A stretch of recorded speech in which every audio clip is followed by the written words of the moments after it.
एक छोटे से गांव में एक घना जंगल था जिसे लोग भूल भुलैया का जंगल कहते थे। वहां जाने की हिम्मत कोई नहीं करता था क्योंकि लोगों का कहना था कि जो भी उस जंगल में गया वह कभी वापस नहीं लौटा। वहीं गांव में एक लड़का था, अजय, जिसे रहस्यों को सुलझाने का बड़ा शौक था। एक दिन उसने ठान लिया कि वह इस जंगल के रहस्य को समझेगा। गांव के बुजुर्गों ने उसे रोकने की कोशिश की, लेकिन वह नहीं माना। एक ठंडी और सन्नाटे भरी रात अजय जंगल की ओर निकल पड़ा। चांदनी रात में जंगल और भी डरावना लग रहा था। उसने अपने साथ एक टॉर्च, एक नक्शा और एक चाकू रखा था। जैसे ही वह जंगल में दाखिल हुआ, चारों ओर सन्नाटा और अजीब सी आवाजें सुनाई देने लगी। अचानक उसे झाड़ियों के पीछे से सरसराहट सुनाई दी। उसने डरते हुए टॉर्च की रोशनी वहां डाली, लेकिन कुछ नजर नहीं आया।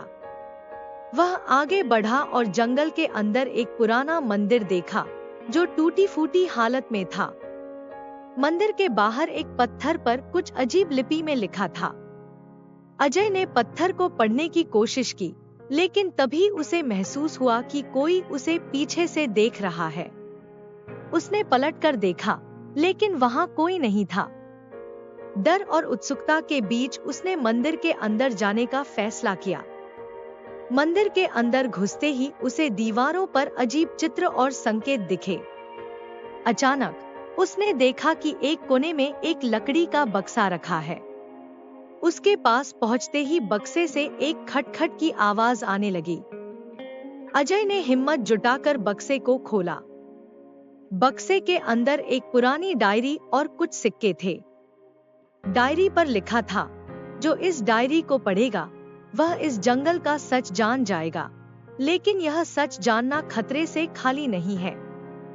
अजय ने डायरी खोली और पढ़ना शुरू किया। उसमें लिखा था कि यह जंगल पहले एक राजा का था, जिसने अपनी सारी संपत्ति यहाँ छुपा दी थी। लेकिन राजा ने अपने खजाने की रक्षा के लिए जंगल में एक श्राप दिया था, जो भी खजाने की तलाश करेगा वह कभी वापस नहीं लौटेगा।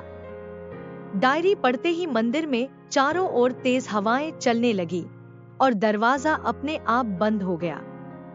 अजय डर के मारे चिल्लाया, लेकिन उसकी आवाज बाहर नहीं जा रही थी।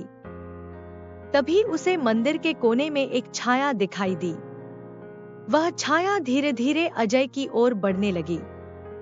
अजय ने अपनी सारी हिम्मत जुटाकर बक्से से सिक्के उठाए और पीछे के दरवाजे से भागने की कोशिश की। जैसे ही उसने दरवाजा खोला, वह जंगल के बाहर आ चुका था।